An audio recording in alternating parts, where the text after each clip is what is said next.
got to call the big homie right quick, man, cause clear some things up for people who don't know what's going on.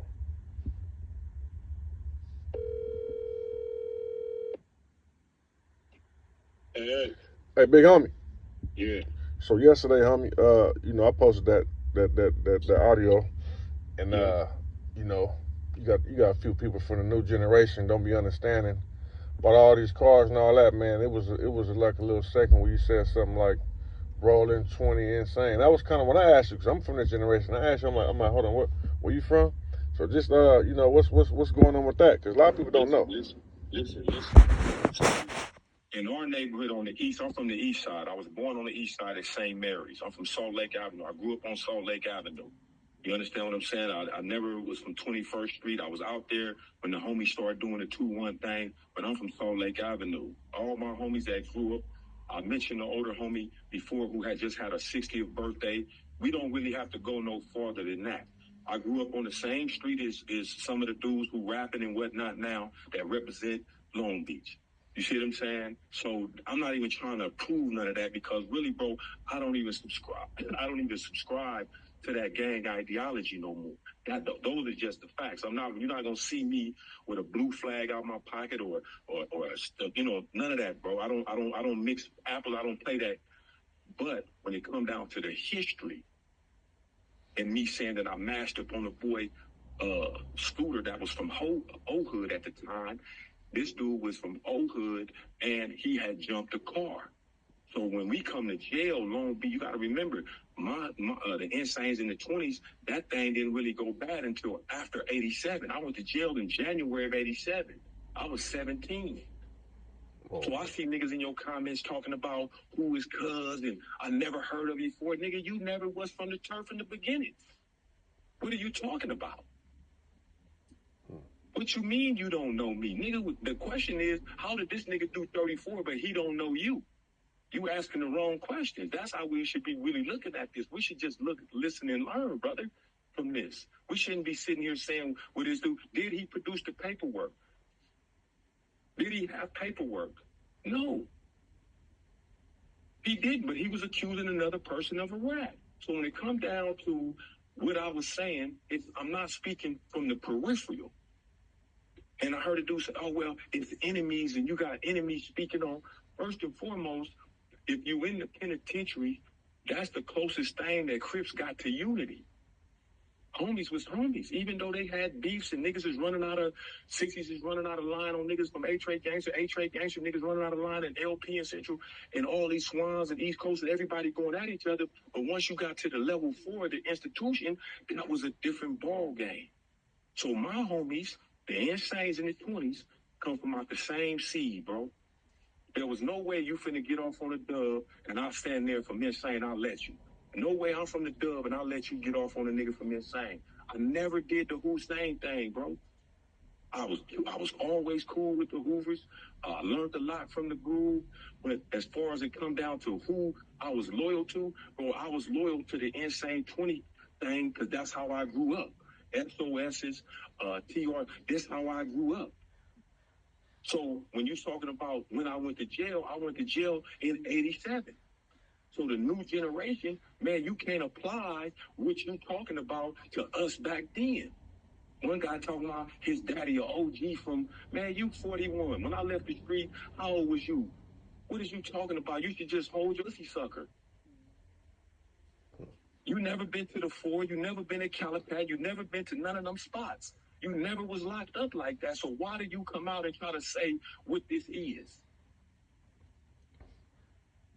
You see what I'm saying? So it's not even no big old thing. It's just to give you the history, bro, that when I grew up, that's them the homies.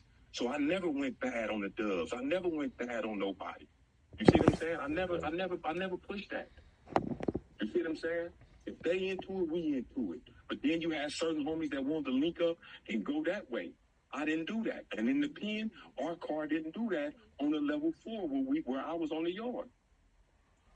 Now, I'm not saying I didn't have homies that didn't do it. You see what I'm saying? But I didn't never participate. You can't push that on me. You see what I'm saying? And they never tried to push that on me. You see what I'm saying? But when it come down to that history, that's what it is. When you say they different, yeah, they different now because the homies done got into it over different things over these years. But that happened after I left the prison, after I left the society. When I went in there, ain't nobody on no level 4 from insane did nothing to nobody from 20s, and nobody from 20s did nothing to somebody from insane. As a matter of fact, on the level 4s, niggas be sellies. You see what I'm saying? That's a fact, bro. Just like you wouldn't believe that 60s and 8-trade gangsters is on the yard at Lancaster exercising together. Not all 60s and 8-trade gangsters, not all, you see what I'm saying? But there was niggas who was very reputable from both cars that was on that thing, busting down together, bro. So if you wasn't there on the yards, breathing that air and living that life up in there, you should just hold your comments. You know what I'm saying? You should just fall back and learn the history.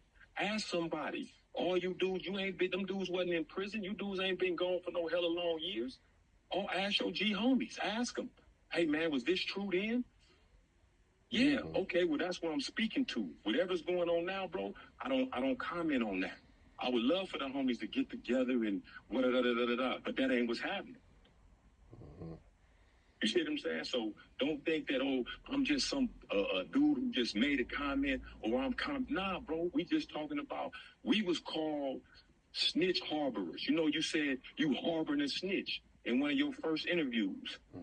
Now imagine these dudes become Muslim because you know they both allegedly took their shahadas. So if he took his shahada, and then when EB come down from High Desert, he on the yard, he took his shahada, but we looked upon as, oh, you niggas is harboring a rat because they say the niggas a rat. We don't know, so we own the defense because we like, look, man, what's going on? You see what I'm saying? But we never departed from the brother. So we carried that 17 and a half years when he was in there and we was around, we was with him. Talking about EB, right? Talking about EB, right? Yeah. Yeah. You see what I'm saying? So that's the context.